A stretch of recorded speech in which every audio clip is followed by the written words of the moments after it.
बच्चों, मैं SC. Gupta math safari channel पर आज आपको एलसीएम के ऑब्जेक्टिव टाइप क्वेश्चन जो कंपटीशन में आते हैं, अभी ही लेटेस्ट कंपटीशन में ये क्वेश्चन आया था। दोनों क्वेश्चन कंपटीशन के हैं ये, और बच्चों को बहुत टाइम लगा। कर तो दिए बच्चों ने, लेकिन टाइम बहुत लगा। तो इसकी शॉर्टकट टेक्निक क्या है? एक बच्चे ने हमसे पूछा ये डाल के कि सर ये दो क्वेश्चन आए थे, इनकी शॉर्टकट टेक्निक कोई हो तो बताइएगा। तो मैं शॉर्टकट टेक्निक एलसीएम की आज आपको बता रहा हूँ। तो शॉर्टकट टेक्निक एलसीएम की जो ऑब्जेक्टिव क्वेश्चन है 47, 4, 2, 3 और 5, 1 का एलसीएम निकालने की यूनिक टेक्निक। एलसीएम निकालने की unique technique by the use of digital sum and divisibility rule, इसको अप्लाई करके हम निकालते हैं। देखिए क्या क्वेश्चन है पहला। तो इसमें आप ये देखिए कि किसी भी नंबर का सम 9 तो नहीं आ रहा।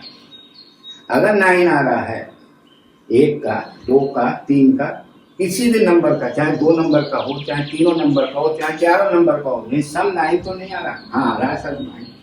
सर 9 आ रहा है, 3, 2, 5 और 4, 9। अगर 9 आ रहा है तो डिजिटल सम का उपयोग करिए। बहुत फायदेमंद चीज है डिजिटल सम। क्या इसके आंसर में भी डिजिटल सम में 9 होगा, वही आंसर होगा। चलिए सर चेक करते हैं।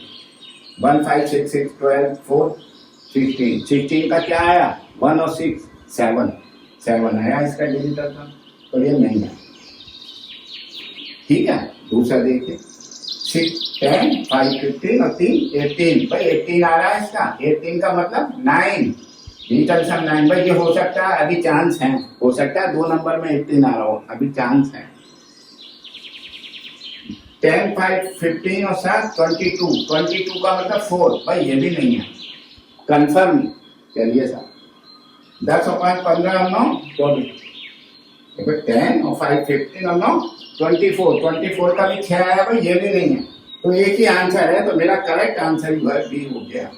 This is the answer. आपको एलसीएम करने की जरूरत नहीं है, कर लेंगे आप, लेकिन उसमें 2 मिनट लगाएंगे, 1 मिनट या 1.5 मिनट लगाएंगे। आपको इस तरीके की टेक्निक अप्लाई करनी है, समझे?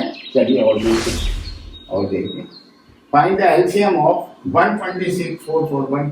फर्स्ट स्टेप है हमारा चेक करने का, क्या एलसीएम में जो नंबर दिए हुए उनका सम किसी भी नंबर का 9 तो नहीं आ रहा। तो देखिए 9 इसका आ रहा है, इसका भी आ रहा है। भाई तीनों का ही 9 आ रहा है।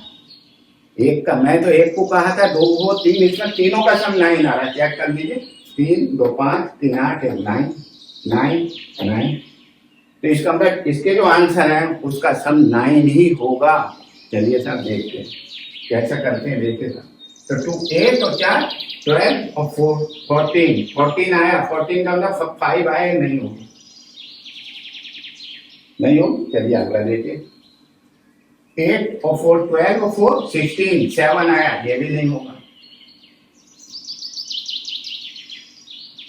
9 चाहिए सर। चलिए सर देखते हैं 8, 2 और 6, 8 और 10, 18, 9 आ गया। भाई इसका, भाई ये हो सकता है, कंफर्म नहीं है, हो सकता है 2 आंसर। चलिए फिर देखिए 8 और 10, 18। भाई इसका भी 9 आ रहा है। इसका मतलब ये इन 2 आंसर में से एक आंसर है। तो कैसे करेंगे? तो मैं यहाँ पर अप्लाई करूंगा डिविजिबिलिटी रूल। वो क्या होता है, अगर 100 नंबर है और उसको हम 20 से डिवाइड करते हैं तो पूरा डिवाइड हो रहा है, तो 20 के फैक्टर से भी डिवाइड होगा, 2 से भी, 5 से भी, 10 से भी डिवाइड होगा। उसी प्रकार ये तो ये नंबर है, कौन से नंबर चाहिए, इसके फैक्टर क्या होंगे?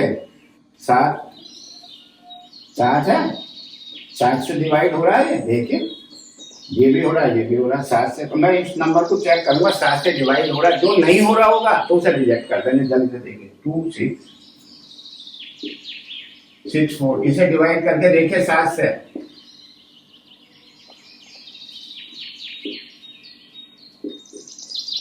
बस पता लग गया कि 4 रिमाइंडर आ रहा है, नहीं हो रहा। इसका मतलब मैं ये आंसर को फेल कर दूंगा और ये लूंगा आंसर ये। आप हमेशा इसे भी तो चेक करा दीजिए, इसे भी तो चेक करा दीजिए। वो भाई ये 100% हो रहा है, देखिए 7 या 21, 7 3 या 21, 5 बचा, 5 बचा तो क्या हो गया 54। जो देखो करके देखो तो मुंह जवानी हो रहा भाई। तुम अगर इसका रूल जानते हो जिससे कर लो। देखो 2 6 4 6, 7 से डिवाइड ही तो करना है।